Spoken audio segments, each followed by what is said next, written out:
Hi, and welcome back to the Reinvented Delaware podcast. Today, we're going to continue with our fan favorite series, and we're going to talk about, someone had asked in a comment about the laundry room sink that we have that is made out of a China hutch. Yeah, now that sink gets shown a lot. Well, I'm getting ahead of myself, but it gets shown a lot because of that's where I clean my paintbrushes. But I'm getting ahead of myself as usual. Sorry about that. Go ahead. I was actually going to say, if you've watched any of Cindy's videos, you see it quite a bit. Yeah. And so we just wanted to answer that question, tell you a little bit about the history of the hutch. Well, before we go there, what have you been up to lately? Back in school. Oh, wow. So we have kids coming back. How's it going? It is going good. The beginning of the year always starts out kind of slow. Yeah. And I always try to remind students that it goes really fast. You start out in August, it seems like forever. Before you know it, it'd be Thanksgiving, and then Christmas, and then after Christmas, the Easter break, and before you know it, it'd be the end of the year. It seems like since you've been a teacher instead of a police officer, he was a police officer for 28 years, and you've been a teacher for 10, which is crazy. I can't believe that. Yep. But it seems like with the teacher schedule, you kind of go from holiday to holiday. Doesn't it seem that way? Sometimes it does. I mean, the school has a couple different special events, open houses, and we do a special event for some people that support our career and technical area. I teach criminal justice, so seems appropriate. Yeah, so we have advisors that are people from the community, and they get together, they have a big meal, and then we tell them what we've done.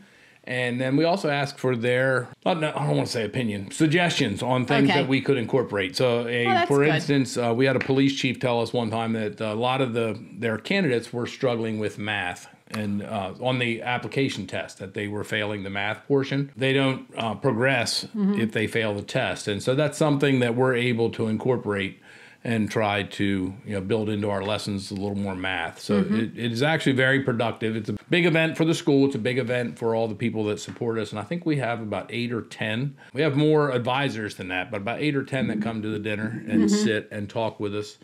And so that's a great event. And then I want to say after Thanksgiving, I think what you said is true. I think from after the Thanksgiving break, then it's Christmas, and then you're looking forward to the Easter break it's in early April this year. Yeah. And then after that, it's like wham, you're headed to the end of the year. And before you know it, it's another year and it's done. Yeah. It's crazy. Well, let's not speed life on too much because it's going fast. Well, I try to tell the students that they slow down and enjoy it. It's the really happy part of their lives for most of them, and we just try to remind them. But obviously, and I was the same way when I was in high school. You just want to get out of school. Yeah, all of us. And then you get to this age and you're like, whoa, slow down. Yeah, definitely. Yep. Well, I finished up that project that I was working on last week, so I have a blog post in the works, or the video might already have gone out, but I get a little turned around at what's being published when.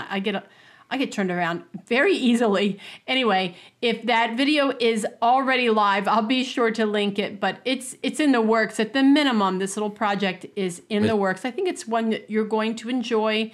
It's an easy project. I know that you're going to like it. So what are we talking about today? Well, as I said earlier, we had some comments on our video, and I saw them on our podcast that people had asked about the China hutch. And again, if you've seen it, something that we refurbished. And this has a unique history because this was actually ours. Well, before we dive right into it, I'm going to be including pictures over on the YouTube channel. So if you're watching on YouTube, you'll be able to see some of the images popping through because I have a blog post on this project. But if you're not on YouTube watching, be sure to pop over there and watch. But in the meantime, let's describe it. So it is a solid oak hutch. It had a base and then a top with glass doors, and it's where you would display pretty dishes, and then there would be storage underneath. It was a very popular thing to have. You had a dining room table, and you had a hutch that would match, and that was a storage area for your dishes. Back in the day when we didn't always have built-in cabinets like we do now. Instead, you had furniture pieces. So this hutch was, even though the hutch that we had was not an antique, it was kind of left over from that era, that way of thinking. So this hutch, do you remember where we bought it? I want to say it was Friendly Farmer. No. It was Alton Brothers.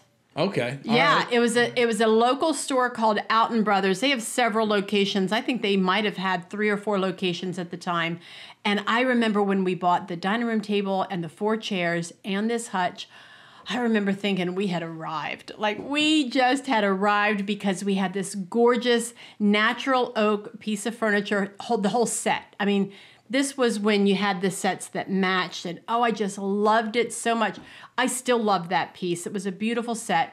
We bought that probably about 5 years after we were married, so it's 35 years old. I guess that is vintage. Yes. You and I are vintage. So a little bit of the history, and many of you know that I was a police officer, and so that would have been 1988, right around 87, 88, and quite honestly, police officers didn't at the time, and many still don't, make a lot of money. It just so happened that the city was doing something with their retirement account, and I hadn't been there very long. And so we had a small amount of money, and you had the option to either take it or reinvest it in a new retirement that they were investing in. And I took it. Probably be worth $50 million today if I invested in maybe there. not the wisest financial decision, wasn't, but you do that when you're young. Yeah, so we were in our early 20s, and so we had this amount of money, and I remember Cindy saying, we need new furniture. We need new furniture. And so we went and we found this solid oak hutch, and it was within the price that we could afford, and this was probably the first brand new furniture that we bought as a married couple. Yeah, it was. And I remember it being in our dining room, and I had Yorktown false craft dishes. Do you remember that stoneware? I still have those dishes, and they are very popular right now in all the thrift stores and the vintage stores. If you see that blue Yorktown design of false craft, I have so much of that, and we used it, and it was displayed really beautifully behind the glass doors. It just looks so pretty. I loved it. And we lived in a little small town just south of where we live now. It's called Lincoln. And it is named after the president. We had a house there. And again, this was probably the first brand new furniture we bought from a furniture store. And so this was the highlight. This was like the showcase of our dining room was this hutch. Fast forward 15 years later, and we decided to build a house. I was still at the police department, and we decided to build a house in Milford, and it's the house that we're in now. And we've been here since 98. 23 20 years? something years, yeah. 25 years. Been a long time. We wore out one roof, I know that. Yeah. But we decided to move, and we brought the hutch with us, and so it was in our dining room. Do you remember what happened? What happened? Now, memory's not my strong suit. What happened then? So I had a friend of mine, and he is a member of the Maston family, and the Maston family owned a lumber yard here. Yes. Maston's Lumber in Milford. That was the place to get the supplies. Yeah. And later they expanded, and they were in some other towns. But in Milford, that was the place to go if you needed lumber or nails. This was before Lowe's and Home Depot. All those big box stores. And this was the place to go. Well, he was a member of the family. He was a police officer, and he actually told me, he said, I've got this cabinet, and it was in our hunting lodge, and I want to get rid of it. And he said, I'm going to put it out at the dump pile. If you want it, go get it. And so I went and got it. Yes, that cabinet. I love this cabinet. Yep. So we did... I'll pop in a picture because we still have it, and it's really beautiful. Yeah, this was a piece, and I think we've talked about another piece I was going to put in my garage to keep... keep oil and tools and whatever in, keep it organized. And I got it home, and Cindy looked at it. And Cindy saw it. Yeah, and so her first thing is we can cut out the doors, and we can put in chicken wire and frame it out, and then I'm going to put dishes in it. And so that went to our dining room. It's still there. Yeah, it's a beautiful piece. It is. It was handmade probably back in the 30s or 40s. And, it was made for a hunting lodge just to keep, the hunting equipment, towels. A lot of the men that stayed at this lodge would sleep there, during deer season. They'd spend the whole week. So you're taking clothes with you, and so that's what it was used for. Well, that meant that we no longer had the space for this cherished hutch that we'd had for so long that I did not want to get rid of. We put it in a bedroom, and I want to say it stayed there for 5 or 6, maybe even longer than that. I used it for guest linens and that kind of thing. Our kids had been gone by at that point. At least 2 of them had moved out by that point.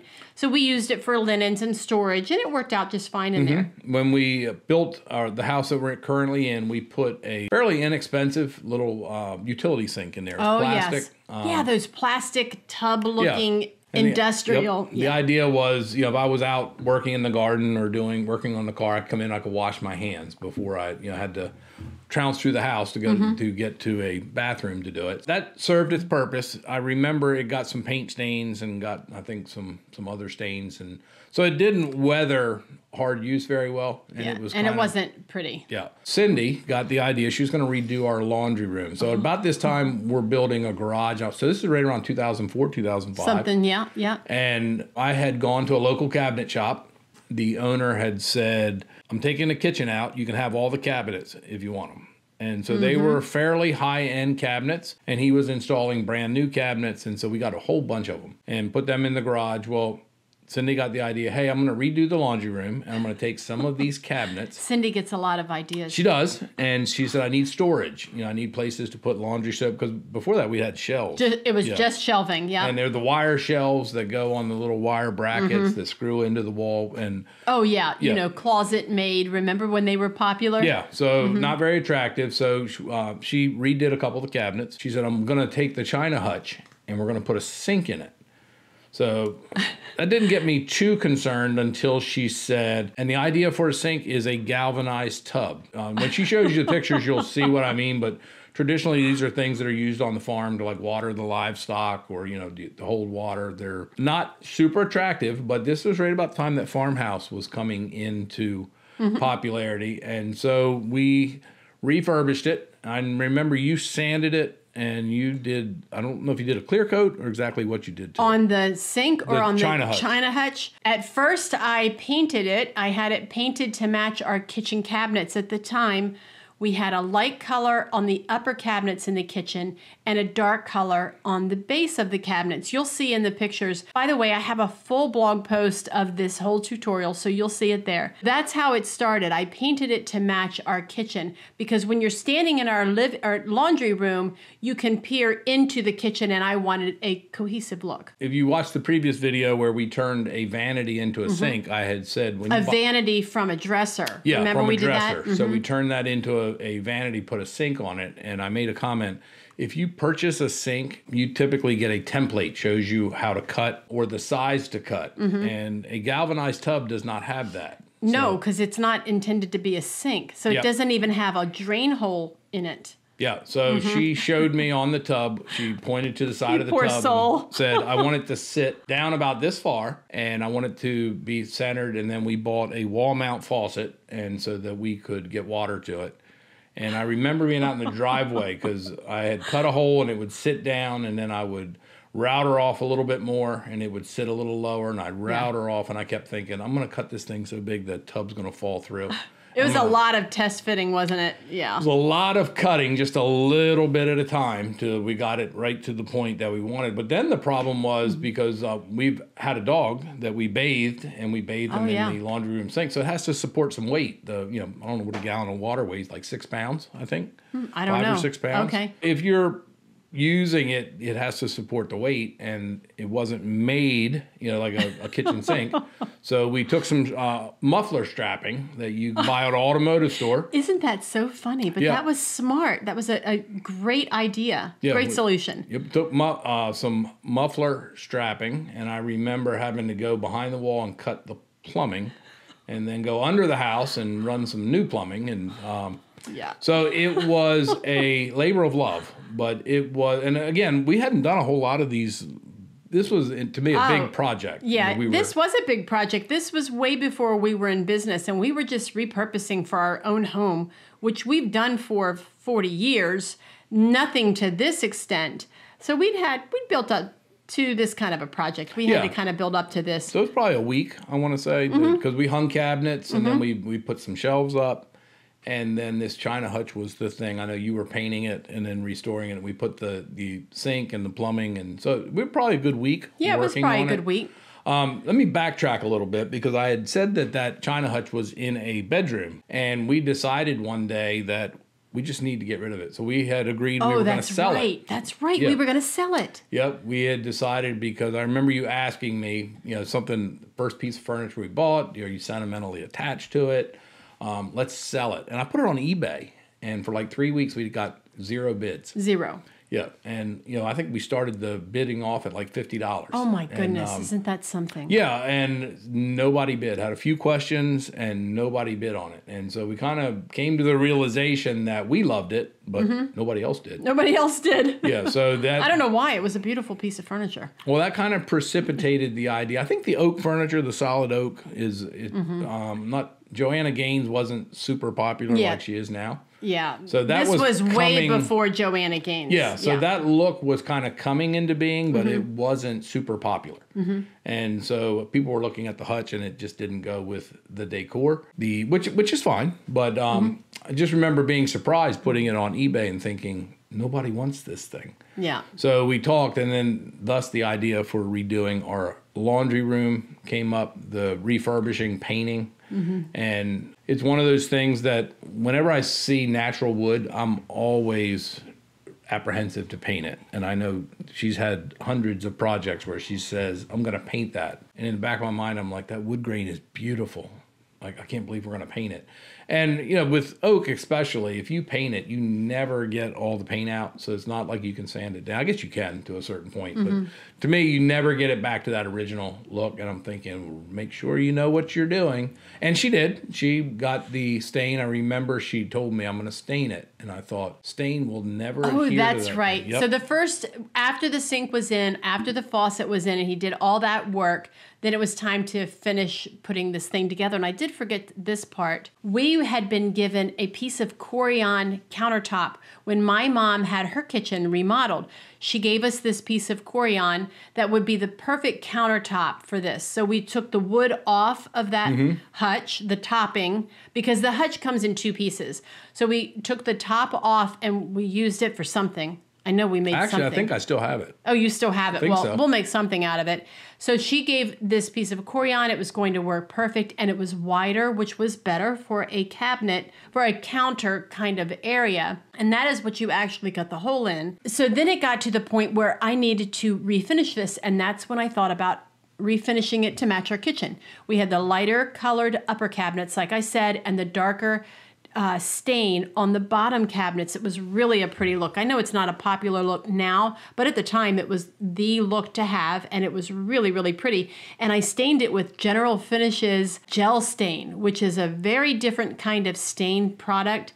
It's very strong. It's oil-based, right? And it's thick, really, really thick, and it's buildable. And I knew this, and what you have to do is you have to put on layers and layers and layers. And it took 4 coats, actually 3.5 coats, to build up this gorgeous, rich Java color. In fact, that was the name of the color, was Java. It was a deep, rich brown, so pretty.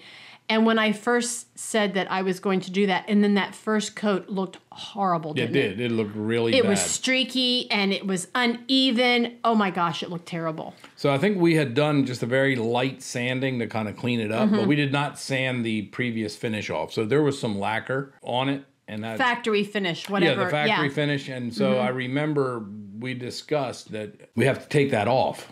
And it's too late because it's installed, and we have plumbing. And when she read about this gel stain, it actually said that it will penetrate. And I'm remember distinctly thinking, I'm going to spend the next week sanding this thing down and trying to fix it. And it did. First coat looked really, really bad. I was still very, very apprehensive. We might have had some words at this point of the project. There was some tension. And but it all worked second out. coat looked a little bit better. And then by the third coat, you could kind of see that it was going to cover. And then, like she said, when she did the fourth coat, it was completely covered. It was unbelievable how beautiful it looked. It was so pretty. Yep. And we've been a big fan of General Finishes since then. Yes, we have. If you're looking to stain furniture, that is a great finish. They make some paints and they make a lot of stains. So make a lot of stuff for like wood turners, woodworkers, natural finishes. I know they have a salad bowl oil. Oh, yeah, they do. They have a lot of products. Yeah, and it dries hard, and you can put it on cutting boards, things like that. So, yeah. I can link their website down below, and then you can go to their website and check it out. So they have with a lot that of in supplies. mind, I know Cindy talks about a lot of products, and just so you're aware,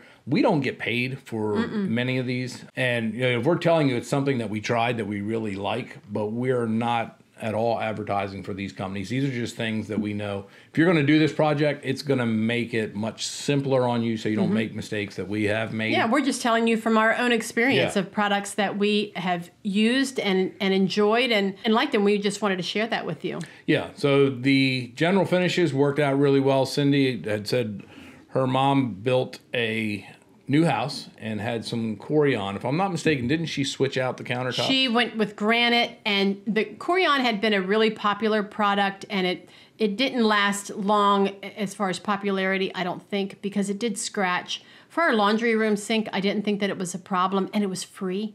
And I love things that are free. So she gave me that piece, and then she had her kitchen replaced with granite.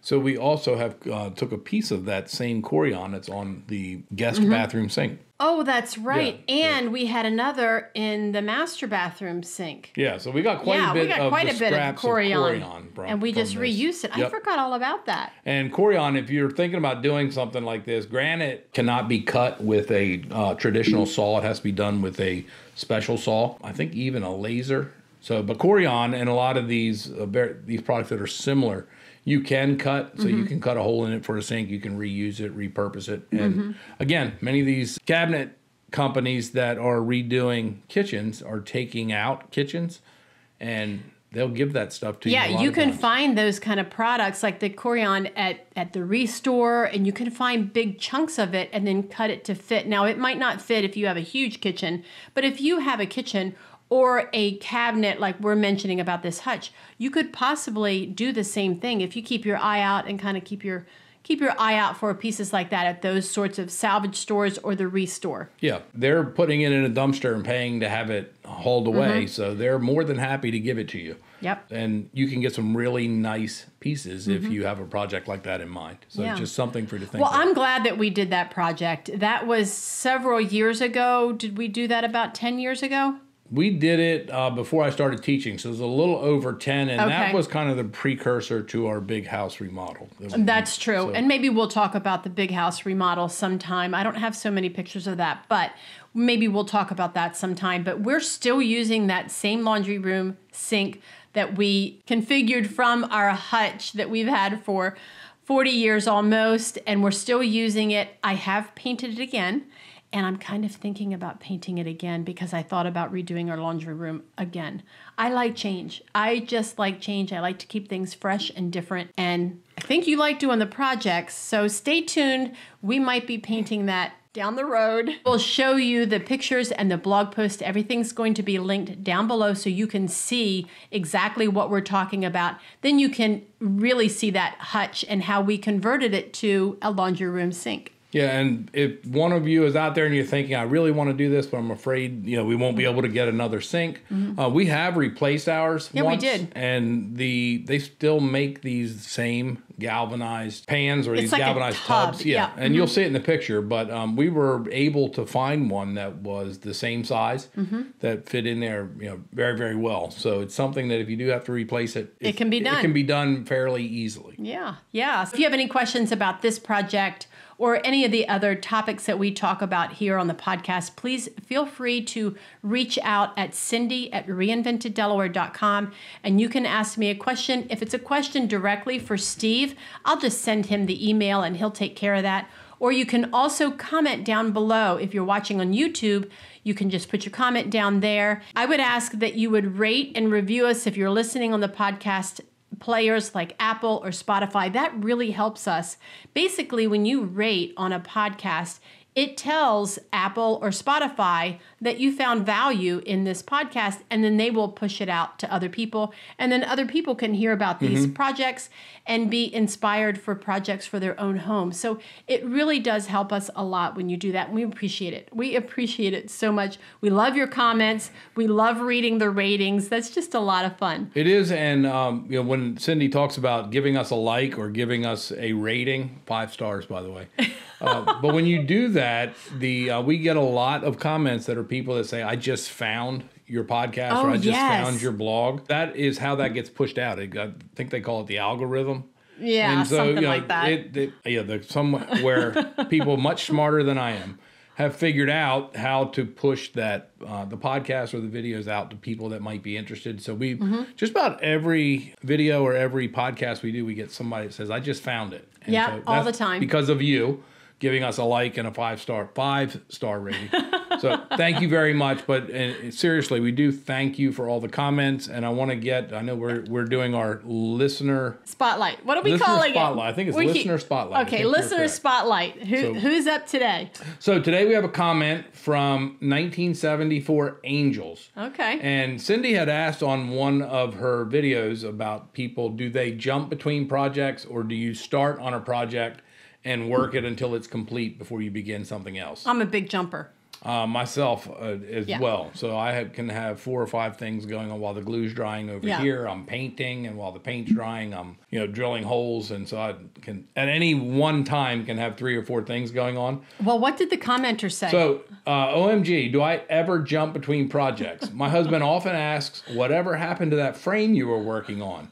Now I started the chairs, then chairs get left behind for new finds. It says, you are not alone, LOL. Oh, that's fun. That tended to be the majority of the comments. I think most of you that listen have multiple projects going on. We're all in the same group. We're all a bunch of jumpers, aren't we? It is, but it's also kind of interesting. You kind of, maybe I overthink it a little bit, but it just speaks of our lifestyle. We're busy. And when we're not busy, we find things to keep us busy, and which means we're doing multiple projects at once, or very in close proximity to each other. There's nothing wrong with that. Either way you do it. Oh, I love it. Yeah. I love jumping from project to project. It keeps it interesting, and like Steve just said, I can stay busy throughout a day if I have if you've watched any of our thrift store makeover videos, and they seem to be the most popular here on our channel, you'll see that I go from project to project to project, and I jump around, and that is just the order of how I do it. So I'll link one of the recent videos down below so you can kind of see how we jump around. But so again, we thank you for listening. We hope you've enjoyed our podcast, and we will see you very soon. Yeah, see you next time. Quite a bit of it. I can see you, but you need to come in towards the center more. There you go. And that is much better. Look how much closer you are. You're more this distance here. That's much better. So let's do the thumbnail now. So this is the thumbnail.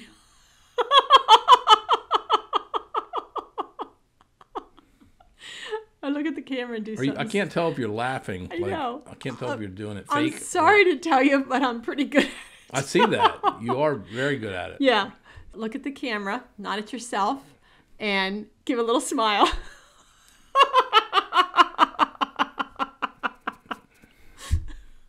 All right. And then look at me.